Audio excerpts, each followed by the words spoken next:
वापरल्याच्या नंतर आहे ना अगोदर फुटवे कमी होते आपल्या शेतीमध्ये अद्रकीला, आणि काजू वापरल्यानंतर फुटवे वाढले, काळुखी आली, आणि आतापर्यंत ते रिझल्ट एकदम भारी वाटला त्याचा. करपा गिरपा आता नॉर्मल दिली पहिल्यापासून आणि काजूचा आपला रिझल्ट वाटला. आता 2-2 लिटर सोडेल आपण ती. तुम्ही किती 1.5 एकरला 2 लिटर सोडून दिलं. बिलकुलच नाही, एकदम भारी रिझल्ट वाटला आपल्याला. सडचं तर काही टेन्शनच नाही आपल्यावर. एक बेड हिंडून पाहिलं तर तुम्हाला कुठं सापडणार नाही. बरोबर आहे की नाही? बरं, ठीक आहे. काजू बद्दल तुमचा एकंदरीत अनुभव चांगला आहे. एकदम भारी रिझल्ट, एकदम जबरदस्त तुमच्याकडे.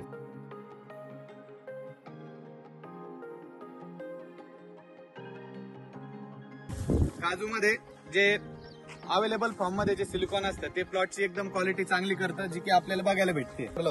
सिबॉन बद्दल काय वाटतं, कसे रिझल्ट आले? सिबॉन आता हे सोबतच वापरलं तर त्याच्यामुळे दोघीचे रिझल्ट एकदम भारी वाटले आपल्याला. बरोबर आहे. तर सिबॉनमुळे पण आपलं तुमचं बेड एकदम कसं नरम वाटला आणि माती भुसभुशीत वाटली सिबॉन. बरोबर आहे की नाही? हे बघा, बघून घ्या, ही माती बघा, एकदम नरम झालेली आहे आणि हाताने पण एकदम गड्ड होत आहे. तर अतिशय सुंदर सिबॉन आणि काजूचे रिझल्ट त्यांना आलेले.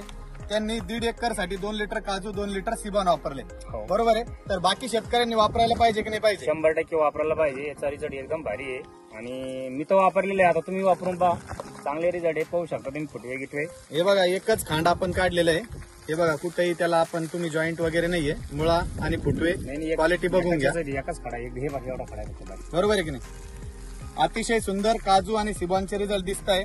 त्यांना हे काजू आणि सिबॉन आपले मित्र सृष्टी कृषी सेवा केंद्र तळेगाव यांनी दिलं होतं. बरोबर आहे. तुम्हाला कसा वाटला अनुभव? रिझल्ट जबरदस्त. एकंदरीत आपली पानाची कॅनपी वगैरे मस्त झालेली आहे आणि प्लॉट एकदम काळोखीर आलेला आहे. बरोबर आहे की नाही? हो, काळोखीर आणि एकदम फुटवा गिटवा एकदम स्टँडर्ड आहे आणि जमीन पण भुसभुस झाली सिबॉननी. काजूंनी आपटेकचं काम फास्ट केलेलं आहे. एकदम सुंदर रिझल्ट आपल्याला बघायला भेटतंय. मी सर्व शेतकऱ्यांना आग्रह करेल की एकरी 1 लिटर काजू आणि 1 लिटर सिबॉन या दोन्ही प्रोडक्टचा अवश्य प्रत्येक शेतकऱ्यांनी वापर करावा. दादांनी आपला 5 ते 6 दिवसांपूर्वी काजू सोडलं होतं. तर काजू सोडल्यानंतर दादांना काय रिझल्ट आले, काय फरक जाणवला पिकामध्ये, तर दादांना विचारून घेऊ. दादा, आपल्याला काय जाणवलं काजू सोडल्यानंतर? अद्रकीला हिरवेपणा आला आणि स्टम जादा निघले आणि जाड निघले. स्टम जाड निघले आणि अद्रकीचे पानं जे हे जाड दिसायला लागले. पेशी भित्तिका जाड झाले.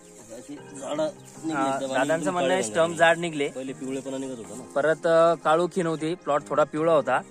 तर काजू सोडल्यानंतर त्यांचं म्हणणं आहे की फुटव्यांची संख्या बी वाढली. वाढली. फुटव्यांची संख्या कशी वाटते तुम्हाला? फुटव्याची संख्या बी चांगली झाली. आता एवढं पूर्ण दाट नव्हतंच पहिले. फुटव्याची संख्या बी वाढली. त्यानंतर प्रत्येक शेतकऱ्यांना मी सांगू इच्छितो की एक वेळ अवश्य काजू वापरा. तर काजूनं आणखी काय होतं ते मी सांगतो तुम्हाला. काजू सोडल्याच्या नंतर पिकामध्ये क्लोरोफिल कंटेंट वाढतो. क्लोरोफिल म्हणजे काय?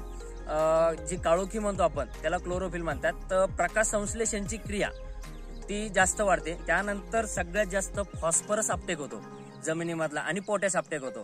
तर मुळांपासून तर पानांपर्यंत एक सिलिकॉनची कोटिंग तयार करतं. तर ज्यामुळे आपलं रोगप्रतिकार क्षमता पिकाची वाढते.